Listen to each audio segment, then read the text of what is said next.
함께 인사하십시다. 하나님이 당신을 사랑하십니다. 아멘. 끊을 수 없는 하나님의 사랑이라는 제목으로 로마서 8장 말씀을 함께 상고하겠습니다. 하나님의 이름은 여호와입니다. 그렇죠? 모세가 누가 나를 보냈다고 말할까요? 할 때 하나님 모세에게 나는 여호와다, 스스로 있는 자니라 라고 그 이름을 들려주셨습니다. 그러나 하나님의 또 다른 이름이 있다면 그것은 사랑입니다. 하나님 이름은 사랑이시다. 요한일서 4장 8절 사랑하지 아니하는 자는 하나님을 알지 못하나니 이는 하나님은 사랑이심이라. 아멘. 하나님은 사랑이시다. 스스로 계신 그 하나님, 그 이름은 사랑이시다. 우리를 향한 하나님의 사랑이 얼마나 놀라운지 하나님은 그 사랑에 대하여 우리 가운데 말씀을 하십니다. 나는 질투하는 하나님이시다. 여러분, 질투는 이 사랑에서 비롯되는 것 아니겠습니까? 내가 너무나 사랑하는데 그 사랑을 떠나서 다른 곳으로 향하게 되면 질투가 일어나게 됩니다.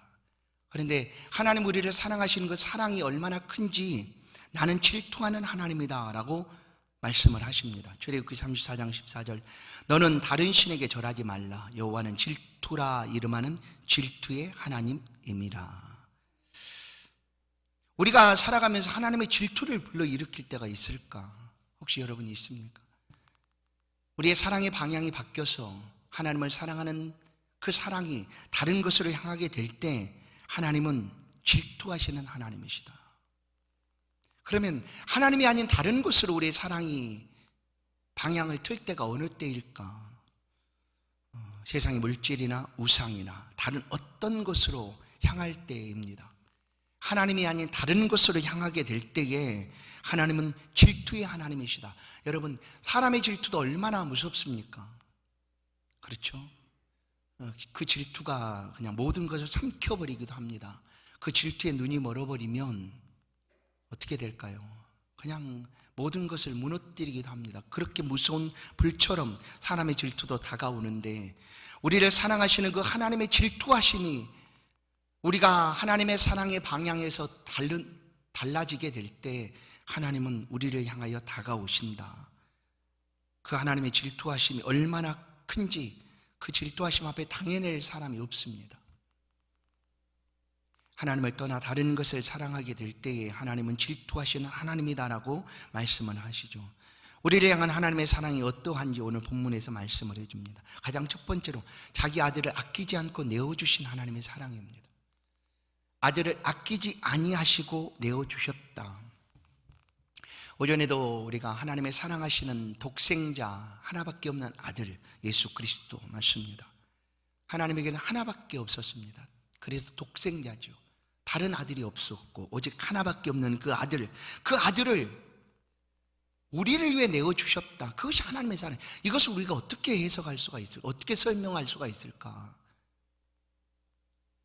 우리처럼 죄인의 괴수요, 불량자요, 하나님 앞에 아무런 어떻게 보면 도움이 되지도 않는 우리들을 위하여 가장 고귀하고 가장 사랑스러운 그 아들을 내어주셨다라고 하나님 말씀합니다. 34절, 32절이죠. 자기 아들을 아끼지 아니하시고 우리 모든 사람을 위하여 내주신 이가. 아들을 아끼지 아니하셨다. 우리에게 내어주시기 위하여. 야, 내가 이 아들이 얼마나 귀한지 너가 알 거야. 그래 내가 네 아들을 너한테 줄게. 그러니 너는 그 값이 얼마나 큰지 네가 알고 그 사랑을 잊지 말고 기억했다. 나한테 꼭 갚아야 돼? 뭐 이렇게 말씀하시는 거 아니에요. 그냥 내어주셨다. 그냥 하나님이 내어주셨다. 그것뿐만 아니라 그 아들을 내어주신 이유와 목적이 어디에 있는가 하면 그 아들을 받아들이는 모든 사람들로 하여금 아들과 함께 모든 것을 주시기 위함이다라는 거예요. 아들과 함께 모든 것을 주시겠다. 주시기 위하여 하나님이 나를 위하여 우리를 위하여 그 아들을 내어주셨다. 이것이 하나님의 사랑이다라는 거예요. 하나님의 놀라운 사랑을 우리가 어떻게 표현할 수가 있을까? 아들을 우리 가운데 내어주신 하나님의 사랑이십니다. 아들 안에는 온갖 존귀한 보배로운 것들이 가득 있습니다. 그리고 그 아들 안에서 우리도 모든 것들을 누리며 살아갈 수 있도록 하나님께서 그 아들을 우리 가운데 주셨다라는 거예요. 그래서 요한복음 15장 7절은 너희가 내 안에 거하고 내 말이 너희 안에 거하면 무엇이든지 원하는 대로 구하라. 그리하면 이루리라. 이게 하나님 말씀입니다. 그런즉 너희가 내 말이 너희 안에 거하고 너희가 내 안에 거하면 무엇이든지 원하는 대로 구하라. 그리하면 주시리라. 이것은 믿음 안에 있는 하나님의 자녀들에게 하나님께서 주시는 말씀입니다. 이미 하나님은 그 사랑하는 아들 예수 그리스도에게 이 모든 것들을 주신 분이세요. 그리고 그 아들을 받아들이는 우리 가운데도 이렇게 똑같이 그 모든 것들을 주시기를 원하신다라는 거예요. 그래서 하나님이 그 아들을 우리 가운데 내어주셨다. 그 사랑이죠. 우리를 향한 사랑입니다. 또 한 가지 하나님의 사랑이 어떻게 우리 가운데 보여지는가? 그것은 우리의 위로와 보호자 그리고 우리의 위로와 보호자가 되신다. 지금도 여전히 우리가 하나님 계시는 천상의 모습을 우리가 눈으로 확 볼 수는 없지만 말씀 안에서 이렇게 우리가 생각해 본다면 이런 것이죠. 하나님 보좌가 있고 계시록이 있는 대로 그 보좌 앞에 또 이스라엘 12장로들 있고 허다한 천군 천사들이 함께 있고, 그런데 끊임없이 그 보좌 앞으로 상소가 올라온다는 창소. 우리가 사극을 보면 왕이요 하고 무슨 두루마리 가지고 상소하는 일들이 있지 않습니까? 지방 관리도 하고 어떤 사람도 하듯 그렇게 하나님 보좌에 끊임없이 상소가 올라오는 거예요. 어떤 상소인가 하면 참소하는 상소입니다. 아, 저기 공릉동에 있는 임마누엘 이렇게 누구누구 있지 않습니까? 아주 못됐어요 하고 상소가 올라오는 거죠. 하나님 벌해 주십시오 하고 그 상소가 끊임없이 올라오는데 그 상소를 올리는 이가 누구인가 하면 사단이다라는 거예요. 사단이 끊임없이 우리를 하나님 앞에 고발합니다. 하나님 속는 거예요. 그 사람 믿지 마세요. 속는 거예요. 속는 거 하고 상소를 계속 올리는 거예요. 그러니 그 사람의 실체를 잘 아시고 벌해달라라는 그런 상소를 올리지만 그것이 바로 사단의 참소입니다. 계시록 12장 10절에 보면 내가 또 들으니 하늘에 큰 음성이 있어 이르되 이제 우리 하나님의 구원과 능력과 나라와 또 그의 그리스도의 권세가 나타났으니 우리 형제들을 참소하던 자 곧 우리 하나님 앞에서 밤낮 참소하던 자가 쫓겨났고, 밤낮 쉬지 않고 참소한다는 거예요. 누가? 사단이. 하나님 앞에 상소를 올리는 거예요. 믿지 마세요. 속으면 안 돼요. 그렇게 하나님 앞에 참소를 합니다. 끊임없이. 그러나 하나님 그 참소를 받으시지만 우리를 향하여 절대 정죄하거나 고발을 받으시고 우리를 향하여 벌하지 않으신다라는 거예요. 사단은 끊임없이 참소하지만 고발하지만 하나님은 우리의 보호자가 되시고 위로자가 되셔서 우리를 그 참소대로 벌하지 아니하시고 오히려 그것을 무력화시키시는 하나님이에요. 그게 뭐냐면 단 한 가지 방법입니다. 그것은 내가 너를 의롭다 여기노라 이거예요. 내가 너를 의롭다 여기노라. 의롭다 여기노라. 우리가 어떻게 의로운 사람이 되었을까? 그것은 말씀한 그대로 예수를 믿음으로 의롭다 된 것이지 나에게 어떤 의로움의 원인이 나한테 있어서 내가 의롭게 됐다라고 여기지 마십시오. 예수를 믿는 것이 의로움이에요. 예수를 믿는 것이 의로움이다. 그래서 내가 예수를 믿었더니 나의 신분이 하나님의 자녀가 되고 하나님의 백성이 되고 천국의 상속자가 되고 또 구원받는 사람이 되었다라는 거예요. 그래서 끊임없이 참소를 하죠. 그게 맞을지 몰라요. 사단이 정확하게 요즘 말하는 팩트를 가지고 얘기할지도 몰라요. 우리가 행한 일에 대해서. 맞습니다. 믿는 성도도 잘못할 수 있고요. 죄를 지을 수 있어요. 그러면 즉각적으로 고발하는 이가 누구인가? 사단이에요. 밤낮 없이 참소를 해요. 그렇지만 하나님 그 고발의 참소를 받고 우리를 벌하지 않는 이유는 우리를 의롭다 하나님이 여기셨기 때문입니다. 내가 의롭게 하였다라고 하나님이 말씀하시는 거죠. 그래서 로마서 8장 1절 그러므로 이제 그리스도 예수 안에 있는 자에게는, 잘 보세요, 그러므로 이제 그리스도 예수 안에 있는 자에게는 결코 정죄함이 없느니라. 아멘. 믿으십니까? 이것을 우리 안에 있는 죄의 담대함으로 여기는 것이 아니라, 우리는 연약한 존재고 우리도 여전히 범죄할 수 있고 죄를 지을 수 있지만, 그때마다 사단이 그 죄 지은 것을 가지고, 팩트를 가지고 죄 지었어 하고 참소할지라도 하나님이 우리를 의롭게 여기셨기 때문에 더 이상 정죄하지 않는다라는 거예요. 왜냐하면 그 모든 죄의 값을 예수 그리스도를 통하여 지불하셨기 때문입니다. 그리스도께서 우리 죄의 값을 지불하셨고, 그 안에서 우리는 용서함을 받고 이제 거룩한 하나님의 자녀가 되어 말씀한 그대로 하나님을 향하여 아버지, 아빠, 아버지라고 부를 수 있게 되었다라는 것이, 그것이 하나님의 사랑입니다. 우리의 보호자가 되시고 우리의 위로자가 되시고 우리를 든든하게 지켜주시는 하나님의 사랑. 세 번째, 하나님의 사랑이 어떻게 우리 가운데 나타나 있는가? 그것은 지금도 계속된다라는 거예요. 하나님의 사랑이 지금도 계속되고 있다. 누구를 통하여? 예수 그리스도를 통하여, 승천하신 예수 그리스도를 통하여 하나님의 사랑이 우리 가운데 계속되고 있습니다. 주께서 부활하시고 승천하셔서 우리 성경에 있는 그대로 주님이 머물러 계시는 곳은 어디인가? 하나님 보좌 우편입니다. 하나님 보좌 우편이에요. 그럼 이것을 우리가 그냥 막연하게 이 하나님 보좌라는 곳이 나중에 죽어서 천국에 가면 그냥 영적인 장소에 머물러 있는가, 이렇게만 막연하게 우리가 생각할 것이 아니라, 사실은 예수 그리스도의 그 몸은 영이 아니었다라는 것을 우리가 압니다. 40일 동안 이 땅에 계실 때 예수님 직접 자기의 몸을, 부활하신 몸을 보여주셨어요. 그러면 하늘나라로 승천하러 갈 때 그 몸이 뭐 달라졌을까? 영으로 완전히 올라가는 사이 영으로 싹 바뀌어가지고 영은 보이지 않으니까 그런 상태로 계시는가? 그런 말씀이 없지 않습니까? 그러면 우리는 잘 알지 못합니다. 물론 알 수가 없어요. 그러나 예수 그리스도는 지금 하나님 보좌 우편에, 오늘 우리가 이 교회 공동체에 모여 있듯 어딘가에, 어느 장소에 하나님이 계신 보좌가 있고, 그 보좌 우편에 육을 가지신, 물론 부활체의 육이지만 육을 가진 예수 그리스도께서 그 보좌 우편에 앉아 계신다라는 것을 말씀 그대로 믿습니다. 우리는 보좌에 계세요.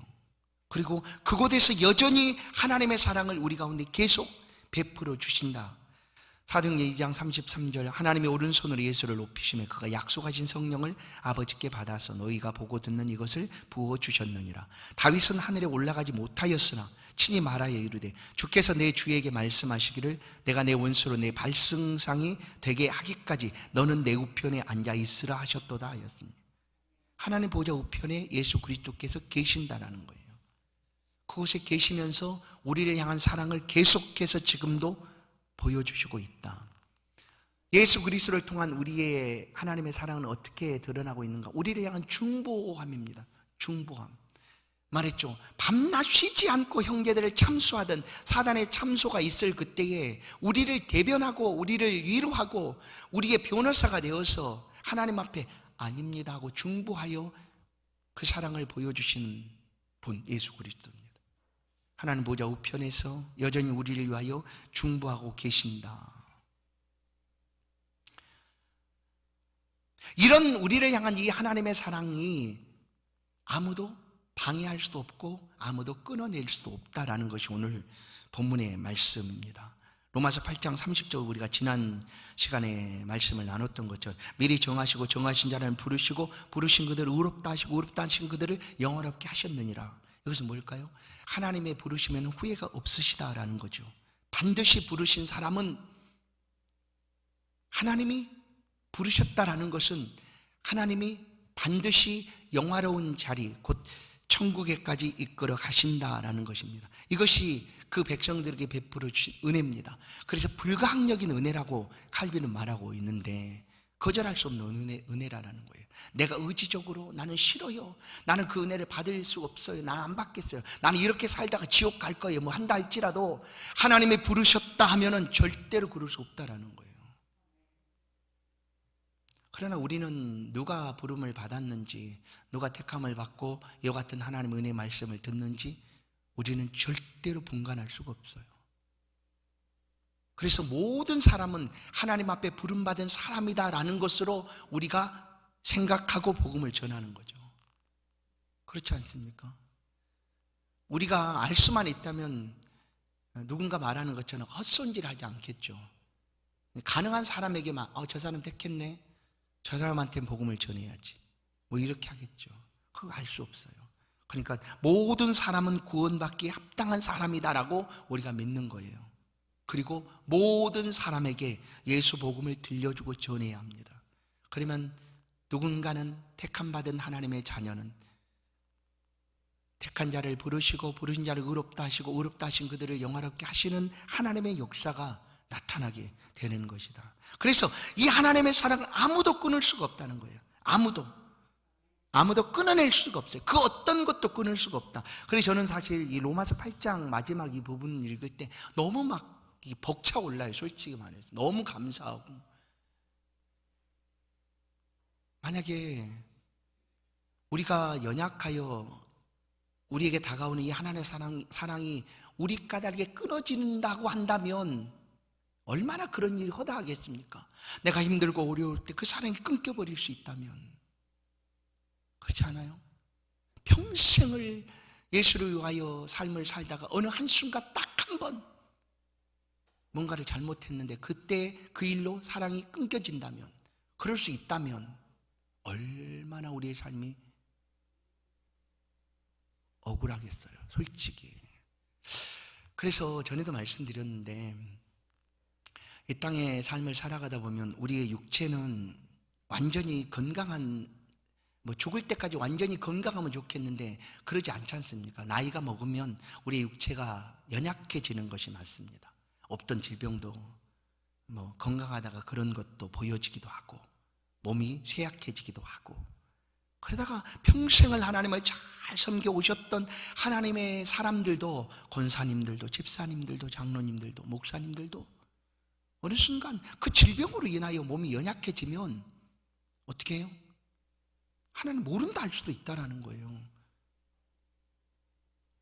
그 질병, 그런 치매라는 질병, 감당하기 어려운 그런 질병들이 사람에게 다가오면, 그러면 우리가 생각할 때 그 사람은 하나님이 택한 사람이 아니구나 라고 말할 수 있습니까? 그 병인데 하나님 알아요? 그럼 나 몰라요. 목사인 내가 나이를 먹고 이런 치매가 걸렸다 예를 들면, 그럼 모를 수 있지 않습니까? 뭐가 뭔지도 모르는데, 그러면 이 사람 예수를 잘 믿는다고 하더니만 알고 봤더니 가짜네, 쭉정이네, 누가 이렇게 말할 수가 있겠는가 하는 거예요. 만약에 그런 것으로 하나님이 우리를 향한 사랑이 끊어지는 것이라면 이 땅에 그런 사람이 얼마나 많겠습니까? 그럴 수 없다라는 거예요. 오늘 말씀 절대 그럴 수 없다. 아멘. 확신하십시오. 그럴 수 없어요. 그럴 수 없어요. 그 다음 질병에 관한 문제는 그냥 하나님께 맡기는 거예요. 권사님 그렇게 사시다가 어떻게 그런 병을 걸려서 하나님도 모른다고 하십니까? 그래서 큰일 나지, 어떡하려고 그러십니까? 해도 안 돼요. 병인데 어떡하겠어요. 그게 안 되는 일인데. 그러니까 그런 것으로 인하여 하나님의 사랑이 끊어질 수 있느냐? 없다고 오늘 말하는 거예요. 없어요. 자, 누가 끊으리요? 누가 어떤 상황에서도 이와 같은 하나님의 사랑을 끊을 수 없느니라 해요. 자, 볼까요? 환난이나 곤고나 박해나 기근이나 적신이나 위험이나 칼, 그 어떤 어려운 상황도 이와 같은 사랑을 끊을 수가 없다라는 거예요. 없어요. 없습니다. 결론은 없다. 우리를 향한 하나님의 사랑을 그 아무것도 끊어낼 수가 없다. 왜냐하면 하나님이 여전히 우리를 지금도 사랑하고 계시기 때문이죠. 로마서 5장을 보면 환난은 오히려 인내를 가져온다라고 말합니다. 환난이 다가오면 그 사랑이 끊어질까? 아니에요. 그 환난으로 인하여 더욱 하나님의 사랑을 깊이 알아가게 되는 거예요. 인내죠, 인내. 환난은 인내는 연단을, 환난은 로마서 5장, 인내는 연단은 소망을, 소망은 형제 우애를 이루는 줄 알미니라. 그러니까 환란이 왔다고 해서 이 하나님의 사랑이 끊어지는가? 아니다라는 거예요. 오히려 더 큰 하나님을 향한 사랑으로 우리가 나아갈 수가 있다. 예수님께서는 이 땅에 남겨져 있는 우리들의 삶이 어떠할지를 미리 아십니다. 아시고 제자들을 향하여 말씀을 해주셨습니다. 성령을 보내리니 성령 안에서 넉넉하게 승리하는 삶을 살아가도록, 성령과 함께하는 삶을 살아가도록 말씀을 하십니다. 요한복음 16장 33절, 이것을 너희에게 이르는 것은 너희로 내 안에서 평안을 누리게 하려 함이라. 세상에서는 너희가 환난을 당하나 담대하라, 내가 세상을 이기었노라. 우리를 향한 하나님의 사랑으로 우리는 이 세상을 이기고 살아갑니다. 그것이 뭐냐면 믿음이에요. 그런데 믿음의 결국은 인내다라고 말씀하는 거죠. 인내예요. 믿음은 이 하나님의 살아계신 것과 그를 찾는 자들에게 상 주시는 이심이다라는 것을 믿고 기다리고 견디는 것이 믿음이다. 이제 이 하나님의 사랑은 절대 끊어질 수가 없고 아무것도 끊을 수가 없다. 그럼 이 하나님의 사랑을 이제 확신하십시오. 우리의 삶에서 정말로 하나님이 나를 사랑하시는구나 하는 그런 확신을 가져야 돼요. 우리 하나님의 사랑에 대한 확신을 가질 때 우리가 빼놓지 말고 가져야 될 확신이 한 가지가 있는데 그것은 구원의 확신입니다. 구원의 확신. 구원의 확신. 나는 구원받았는가에 대한 분명한 확신이죠. 우리 너무나 겸손해서 종종 스스로 나는 그런 확신이 없어요. 어제는 구원받은 것 같았는데 오늘은 잘 모르겠어요. 이렇게 얘기합니다. 그게 과연 맞을까? 이 8장을 통해서 보면 아니다, 틀렸다라는 거예요. 왜냐하면 우리가 구원 얻는 것은 물론 우리가 예수를 믿어서 얻는 거지만 그 믿음이 뭐냐? 에베소 2장 8절, 18절 아니 하나님의 선물이다라고 말하고 믿음이라는 게, 그런데 그리스도 성령으로 아니하고는 예수를 주시라 할 수 없다. 그런데 내가 이미 예수를 주시라고 고백한다는 것은 우리 안에 하나님의 성령이 와 계시다는 표현입니다. 그래서 우리가 예수를 믿는 표현으로 교회 공동체 안에 한 일원이 되기 위하여 받는 것이 뭘까요? 뭐예요? 두 글자인데 뭘 받아요? 성도들 앞에서 우리 교회도 매년 2번씩 하는데 뭐예요? 뭐예요? 아, 큰일 났네. 그렇죠, 세례죠. 세례잖아요, 세례. 그런데 잘 보시면 보세요. 세례라는 것이 뭘까요? 예수 믿었다라는 고백이잖아요.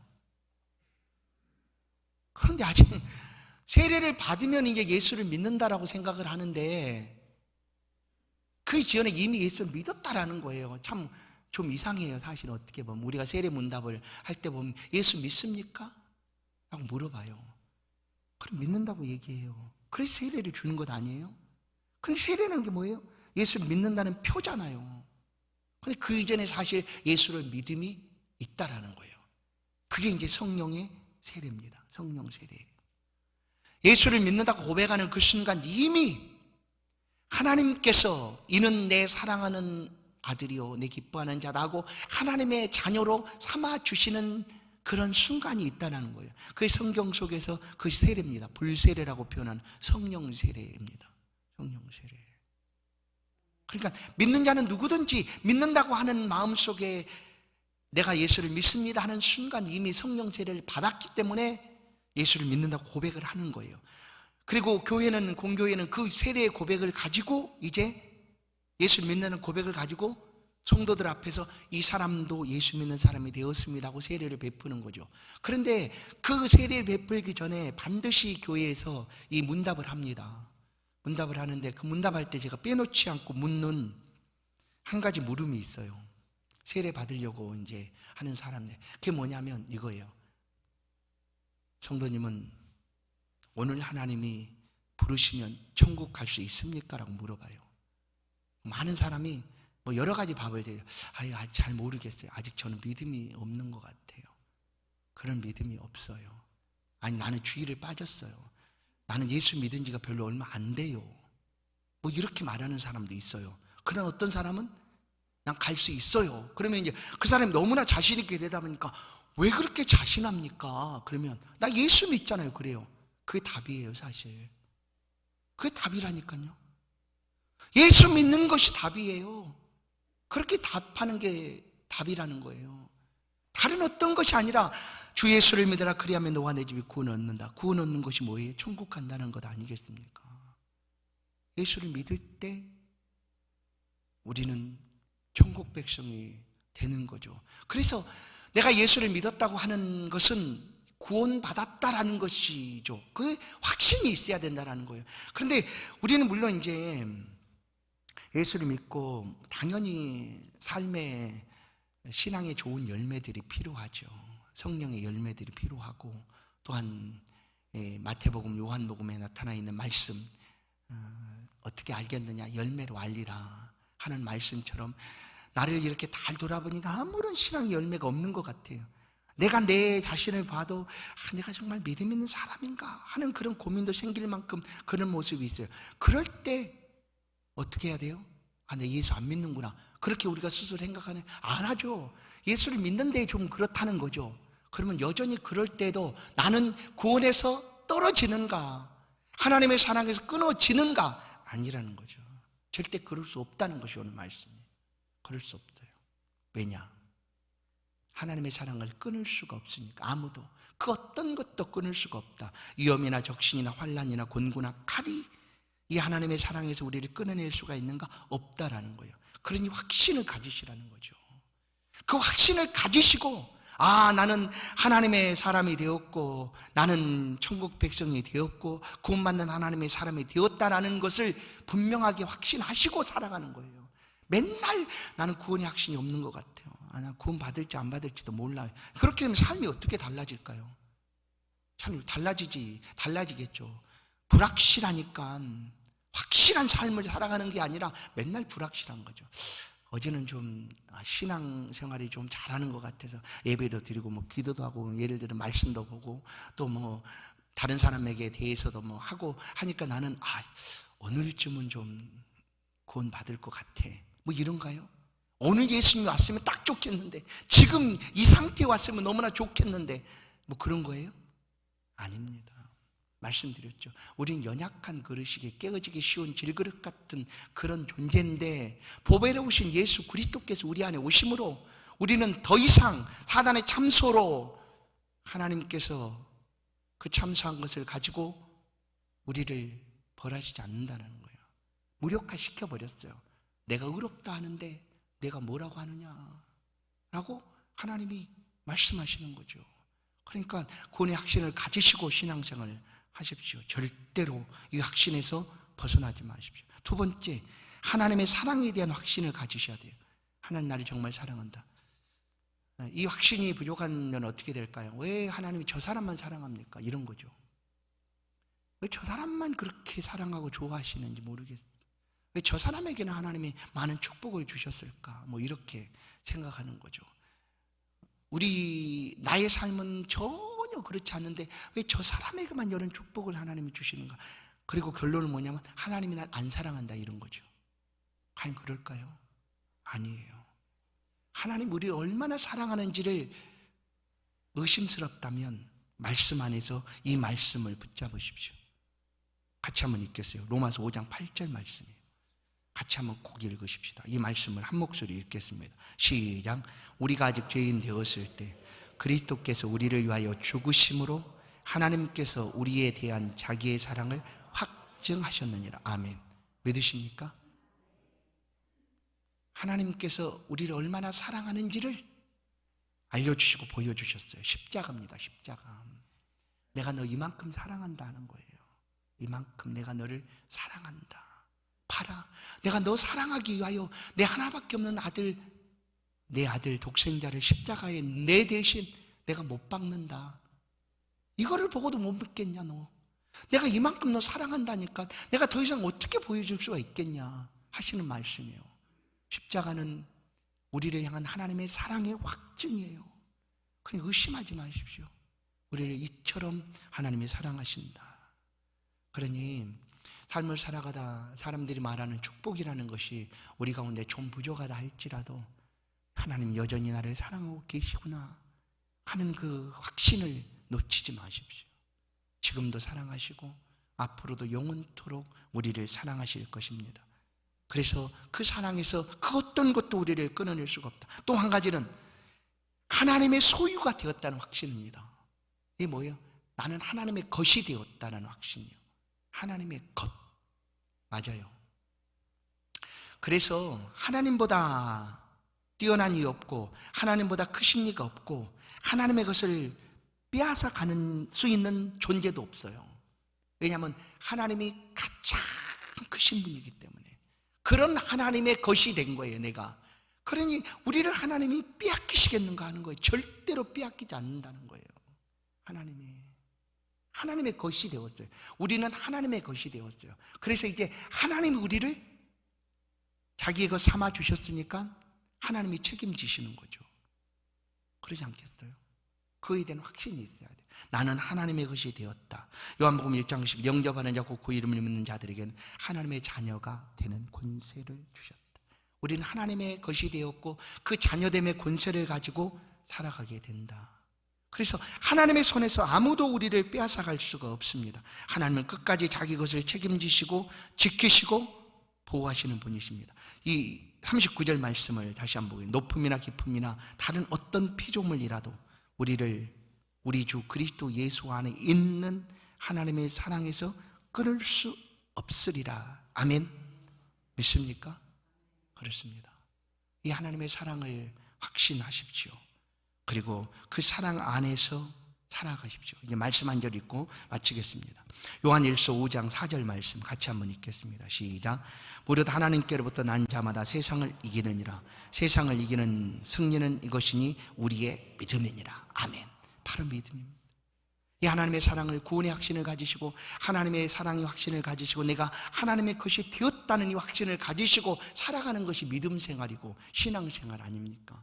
그 삶의 자리에 우리는 세상을 이기는 승리를 가져오게 될 것입니다. 이 확신 속에서 한 주간도 살아가시고 아무것도 우리를 하나님의 사랑에서 끊을 수 없다라는 그런 분명한 확신 가지고 믿음 안에서 승리하시는 저와 여러분의 삶이 되기를 간절히 소원합니다. 하나님 감사합니다. 좋으신 하나님,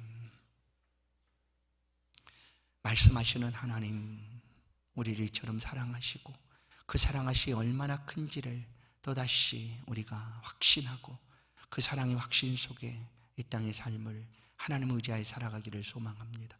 주신 믿음을 가지고 살아가는 동안 하나님 우리의 위로자가 되어주시고 보호자가 되어주시고 능력이 되어주시고 또한 우리의 모든 삶의 자리에서 하나님이 함께 동행하여 주사 삶이 승리할 수 있도록 은혜를 베풀어 주옵소서. 한 사람 한 사람 구원의 확신과 하나님의 사랑의 확신과 하나님의 것에 대한 확신을 분명하게 가지고 살아갈 수 있도록 믿음의 삶을 축복하시고 은혜 베풀어 주옵소서. 예수 그리스도의 이름으로 기도하옵나이다. 아멘. 찬송 304장입니다.